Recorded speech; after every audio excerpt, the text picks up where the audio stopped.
Hello. Today I'm talking to Joe Tucker. Joe is a holistic coach and founder of Life After Miscarriage Transformational Program. She also specializes in enabling women who to heal from miscarriage, pregnancy loss, and general loss. She's author of Life After Miscarriage, Your Guide to Healing from Pregnancy Loss, and her website is lightafterloss.com. I came to meet Joe because Joe is actually a neighbor of mine. We live about 200 meters away from each other, and we bumped into each other outside on the corner and got chatting about what we do. So we've been meaning to get together and talk about pregnancy loss for a while, and this current lockdown situation has given us a perfect opportunity to sit down and have a chat, so I can give more women who I come across some more information on the subject. So hello, Joe. Good morning. How are Morning. you? Not too bad. I wanted to ask you, first of all, how did you come into this line of work? Right. Well, hello everybody who's listening. Lovely to be here. I lost a baby in pregnancy when I was in my 30s, and it was my first pregnancy, and we lost the baby at around just before 24 weeks, actually. So at that point, I was working up in corporate land and down in the city. And after I went through the loss, obviously I had to have a termination and a stillborn, because what happened was the baby wasn't developing properly in the womb. There was a problem around his stomach, and water was going, he was actually coming from the amniotic fluid, was actually getting into the stomach somehow. So something was going very wrong. And so we were advised to, that baby wouldn't live. We called him John, by the way. So by the time I got, and then we were sent home to sort of think about our options, what we're going to do. One of the hardest things you have to decide. We had two choices: you terminate, or you let it happen naturally and see how far along it goes. Well, that's a really difficult decision to make, really hard. And so my thought was that we would just see what would happen naturally. And we were due to come back on Monday. This is a Friday. We're at the hospital, and then we're due to come back on the Monday after the weekend, and talk about it again, and sort of having spoken about it over the weekend with each other. So we went into the to have an ultrasound, and there was no heartbeat. Right. So he died over the weekend, and I actually think I remember the moment that it happened, because I had quite a strong feeling in my tummy, kind of like a wrenching feeling, and I thought, oh, that didn't feel good, So yeah. I can actually remember, looking back on it now, that was probably the time that he went. Right. Anyway, so I had to have a delivery. And we were booked in a few days after that to have the delivery, which was really awful. The most awful thing you have to do is give birth to your baby, which is no longer alive. But you get through it. You do get through it, and you go through some dark days. But I went back to work after about 3 weeks. I had 3 weeks off, and I just wasn't the same person. So much had changed. I felt different inside. It completely changed me. And I just felt that that corporate land was a little bit insincere. Well, it always has been, but that it sort of landed with me then. And I remember we had a chat with the chief executive of the company, who came in. It was a motivational speech that he was giving us, and saying that he wanted us to work really hard to help with his vision of getting this company to be the forefront running company in the world, and et cetera, et cetera. And as he was talking, I was just thinking, oh mate, that's your dream, that's not mine. And it just was an instant light bulb moment. I thought, no, I don't want to be doing that. That's not me. So it obviously worked with some people who were just like, yes, let's do it. But for me, it had the opposite effect. I was just like, nah. So I went to, I thought about it for a while, but I couldn't really work out what I wanted to do. But when it came to the summer, I resigned a couple of months after that talk, and took the summer off, and then went back and did some temp work. And I just didn't know what I wanted to do, but I just gave myself a year to sort of do temporary work here and there. And I got to this company to work for them, and they actually asked me to stay. And it wasn't really what I wanted to do, but it was a doddle of a job, and I had lots of free time to think and work out what I wanted to do. One day I was flicking through this magazine, and I saw an article about a woman who'd worked in corporate, and she wanted to go and do something completely different with her life, and she retrained as an aromatherapist. And I was reading this article, and it was all the hairs started to rise on the back of my neck, and I got goosebumps, and I was starting to feel this first flutter of excitement for a long, long time. And at the bottom of the article, it said, if you would like to try, we have a taster weekend coming up. It was at the Tisserand Institute. And so I signed up for the taster weekend because I thought, well, I know I'm going to love learning about the essential oils and what they do. I didn't know if I'd like to do body work, the massage side of it. I just didn't know if I'd be any good at that. So the taster work weekend was great. We had one day talking about the oils and exploring them a little bit. And then the next day she showed us how to do some body work and some massage. And I just took to it like a duck to water. It was just, I loved it. So I signed up there and then to do the year-long course. And it was great for me doing that because it really helped with my healing as well. Yeah. And I learned so much. I learned about, energy work that I hadn't known anything about. It just opened up so many doors. And so after that, I went on to work got my first job working in the sanctuary in Covent Garden as an aromatherapist there, which was amazing. And then that was about probably 3 years on. I had a lot of time to heal and do work on myself. And then I got pregnant again with my eldest daughter, who is now will be 21 on the 1st of June. Okay. Yeah. So it's quite a few years ago now. Yeah. Yeah. So I suppose when you're saying, how did I get into this work? Well, when I worked as an aromatherapist, I then went to work at the Portland hospital in the physio department. And I was doing postnatal, prenatal aromatherapy massage with them. And I did baby massage as well. I taught baby massage. So at that point, it was interesting. I look back on that now. I was working with people who are pregnant and who'd had babies and had babies. I didn't look at the loss side of it at all. And it wasn't really until about 10 years later when I went on a different course. I keep learning lots of different holistic modalities. So I've done hypnosis and Reiki and a few other things. And then I went on to do the energy alignment method. And it was while I was doing this program, it was a 10-month program. You work on yourself first, and then you train to be the therapist. So it got to the portion about we're looking at first of all, you look at you, then you look at your life, then you look at your work. It's broken into 3 sections. So when I got to the work portion, we had to write a kind of a letter about how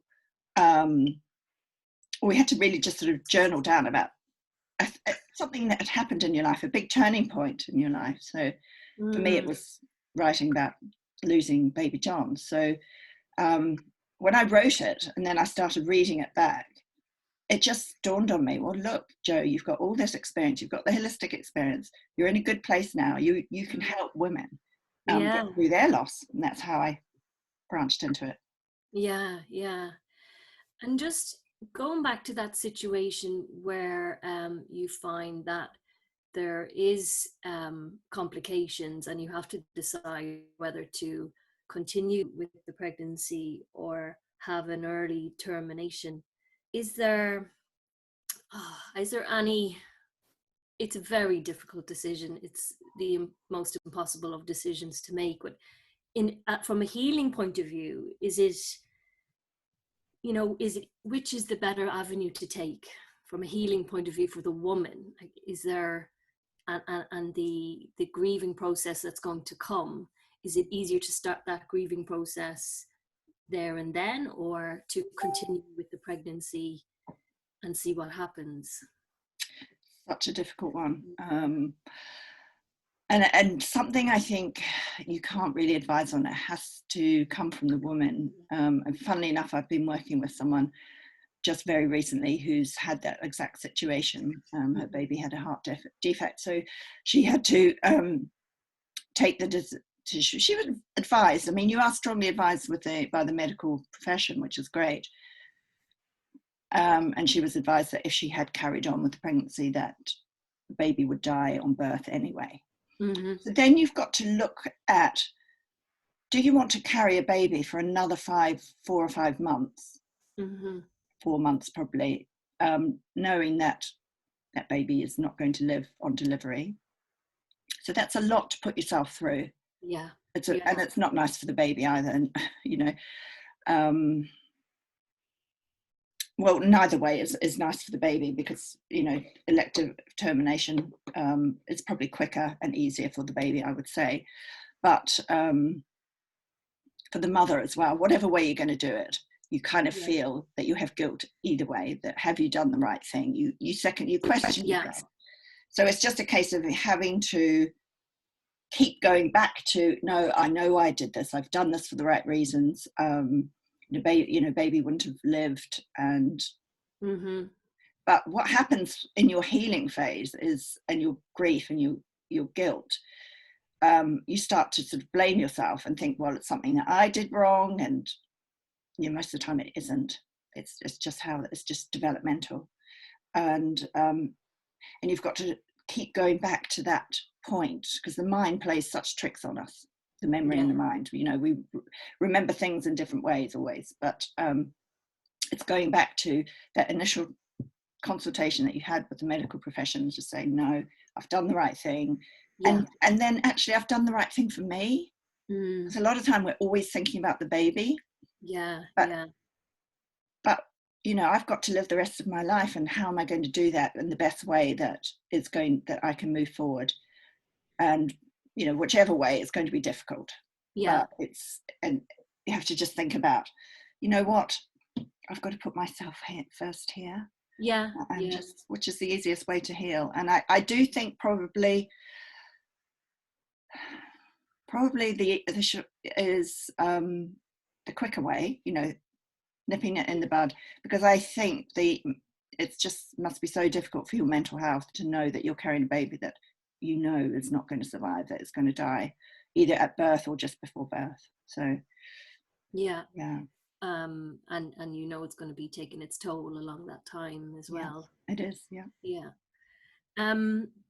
What are the usual emotions associated with pregnancy loss? What is the gamut of emotions that you'll be going through? So many. Well, obviously it's the sadness, and the pain. Sadness and the pain is huge. There's guilt, huge amount of guilt. There's blame. We blame anybody and everyone, and including ourselves. So you know, we pick up on small things. I know that when I was, just before we had our baby loss, we had a amniocentesis, because I was considered an older mother, in my mid-30s, and so you know, that was my husband really, he latched onto that one. He just it's the medical profession's fault. It's because we had a post-mortem and it came back as I caught a virus, interestingly, called cytomegalovirus. Don't know if you've heard of that. It's called just a big virus, and you can catch it in the air, but apparently it can affect people who, women who are pregnant, the development of the baby. So that was what the post-mortem revealed. But yes, you blame everybody. That's a huge thing. I mean, you blame the medical profession, you blame yourself, because maybe you had a glass of wine that night, or one night, or there's so much self-blame and lashing out on everybody else. Anger's a huge one. Yeah. Yeah. Yeah. Apart from the pain and the sorrow, anger's a big one. And that's part of the grieving process anyway. Yeah. We get angry at our nearest and dearest, we get angry at ourselves, we get angry at the world, you know. Yeah. Yeah. And Jo, what are good coping mechanisms to deal with all of those emotions and to move forward on that healing journey? Yeah, and I think everybody's got their own thing around that. You know, some people like to get out and walk and run it out, which is fine, it's good, but you have to be careful not to overdo that and you know, damage your body a bit more. It's just, and talking, you know, you do have to talk about it. Yeah. And a lot of the time, I think people are talking about it more now, but a few years ago, people didn't talk about it much. And this was something that was really swept under the carpet. And, you know, you sort of think, oh, well, I've just got to get on with my life and I'm not going to deal with this. So it takes a long time. It doesn't happen overnight. That's one thing that I would say. And let your emotions come out when they come out, and then realize, okay, that's because I'm still grieving, or I'm sad. You know, you get triggered and emotional triggers and things. But talk to everyone and anyone, because we don't do that enough. Yeah. And then if you're really, really in a funk and you can't seem to shift it, then go and see a professional and talk to them, because we do need to try and move this, you know, move it on. Otherwise, it just weighs very heavily on us for a long, long time. I mean, at the time after I had my loss, the company actually I was working for sent me for CBT, which for me I didn't enjoy at all. It was far too kind of mind-based for me. And it just didn't do anything, and I couldn't wait for it to finish. I knew I had 8 weeks, and I just would go and show up and talk and then leave again. And I don't know if it really helped me process. It wasn't until I did some healing work and things that I realized that, oh yeah, you know, it's not all about the mind, it's the heart, it's the soul, it's the energy that we carry that we really need to heal in lots of different ways. So whatever way you like to do things best. Yes. You know, counseling's obviously amazing, and energy work, heart-centered people, find the right therapist for you, because sometimes you don't have a good, you know, you have to have a good relationship if it's going to work with your therapist. There's no harm shopping around sometimes and trying different things out to see what might be a good fit for you. I think we need to. Yeah, one thing doesn't fit all, so we kind of need to look around and see what works for us. Yeah. And what are the not so good coping mechanisms to kind of look out for as you're going along, that might kind of think, oh, actually, maybe this isn't the right avenue to be going?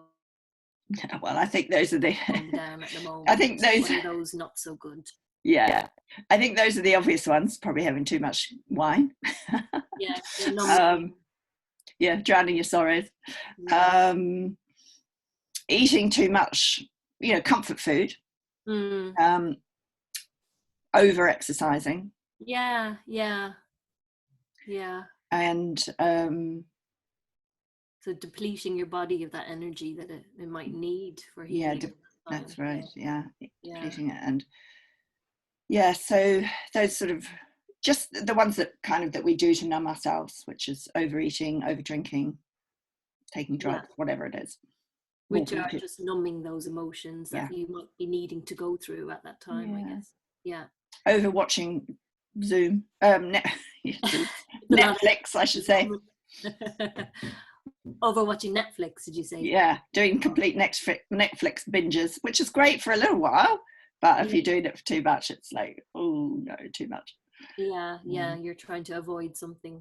And also I think people over analyze as well, you know, things like the news and looking things up, and think that can only perpetuate a sort of a downward spiral. So people often, you know, you get a little bit obsessed sometimes when you're, especially now with the internet, you can just Google everything and find out everything there is to find out, and read lots of stuff, and sometimes it just basically doesn't, it's not great for your mind, because then you're thinking, oh, maybe I should have done that, or maybe I should have done that, or I haven't done this, and, you know, so you start again that blaming thing. Worst case scenarios. I often have women who have had more than one miscarriage.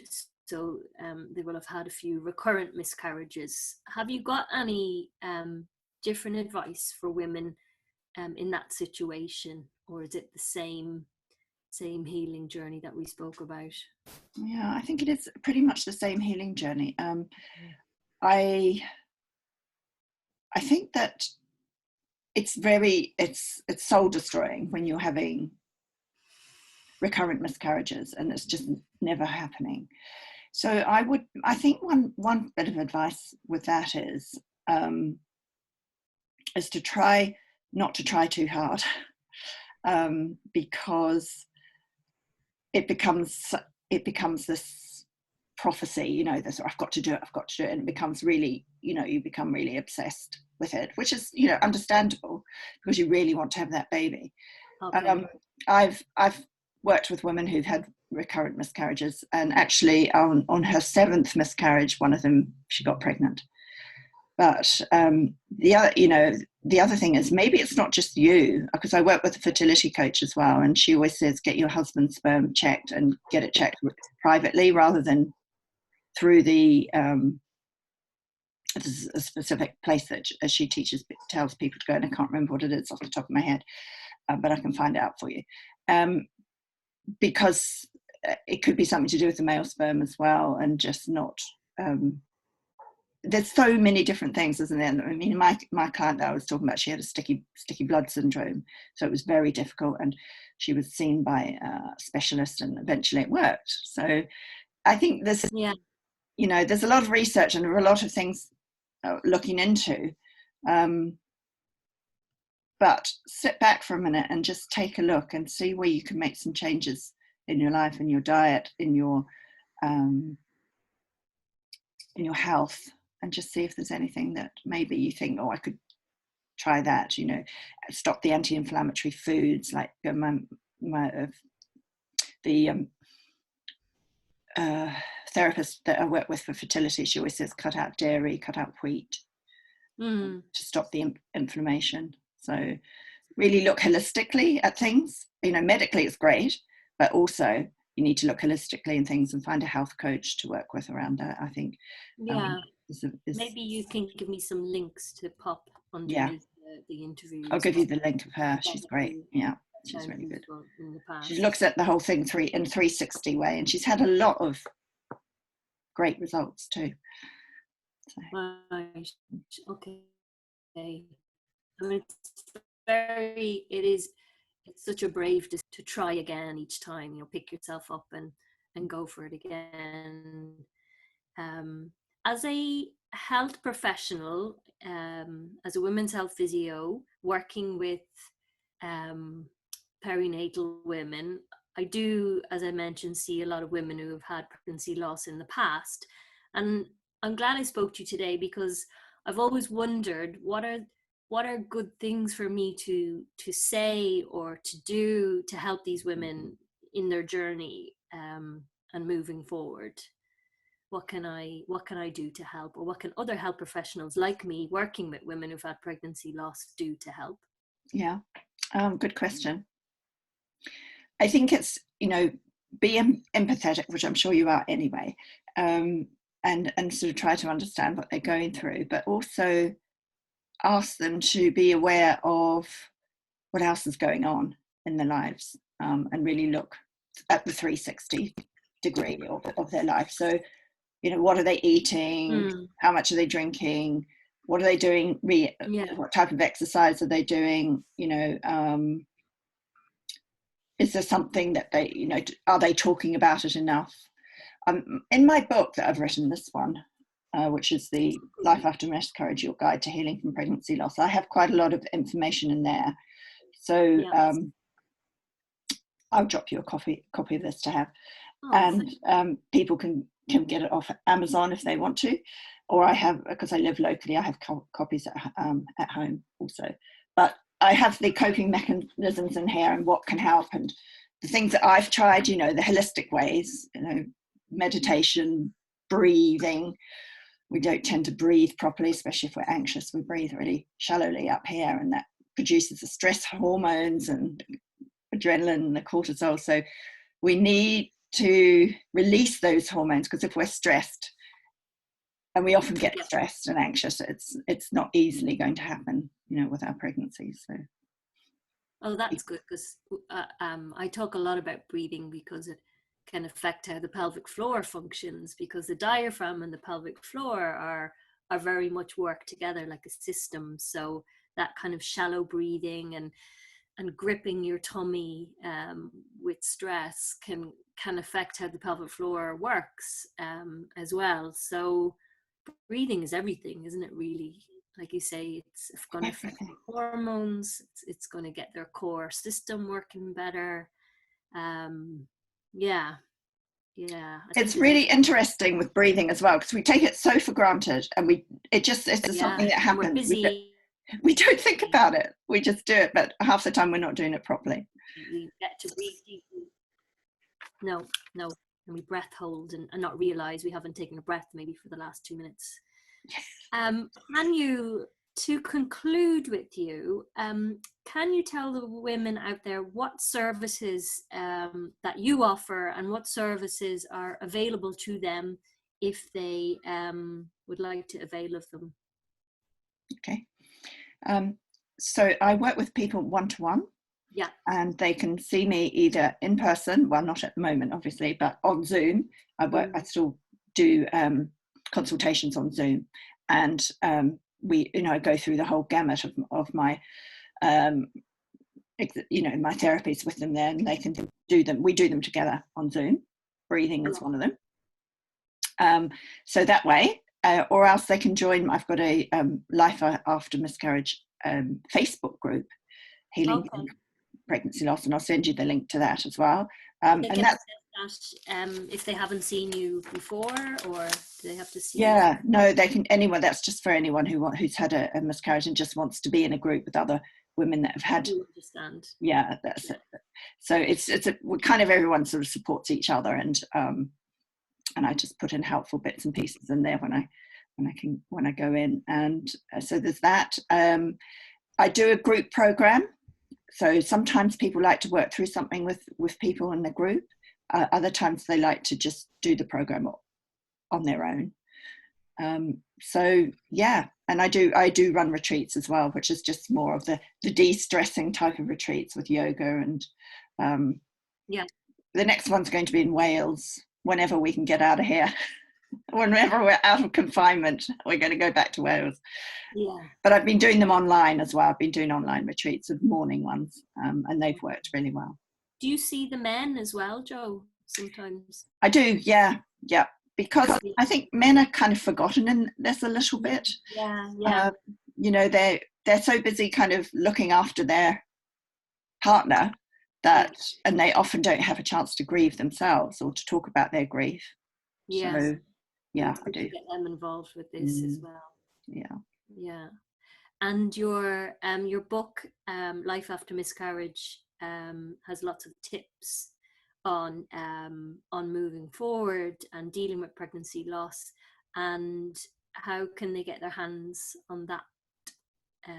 Well, it's on Amazon. Okay. There is another book called Life After Miscarriage, funnily enough, on Amazon, but if they look out for this purple cover, you know, it's kind of distinctive. So it's also available on Kindle. Otherwise, if they want a signed copy, they can just let me know and I'll put one in the post. Or if they're local, drop it around and leave it on the windowsill. Yeah. Okay. All right. That is fabulous. We've gone through a lot, and hopefully women who have experienced pregnancy loss are going to find some useful ways of moving forward in that healing journey. Thank you for joining me today, and thank you for everyone who has listened to the interview. If you need any more information, like we said, we're going to put some links to Jo's website and the other people and organizations that you mentioned as well today. All right. Thank you, Jo. Thank you so much for having me. It's been great. Yeah. And just the last message for anyone who's struggling at the moment is, do reach out, because I know it's can be a very dark and lonely place. So don't go through that on your own, please. especially at the moment. And you know that these services are still, COVID-19 or no COVID-19, these services are still there if you need them, right? Yeah, absolutely. Yeah. And I offer, you know, a 20-minute sort of quick free call as well. So if anyone just wants to call me and just talk about it, that's, Yeah. you know, if they want some advice, I offer that for free, definitely.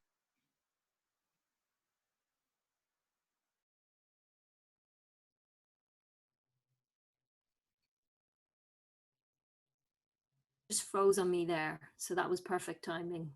Okay, thank you for joining me, Jo. Talk to you soon. Bye. Bye.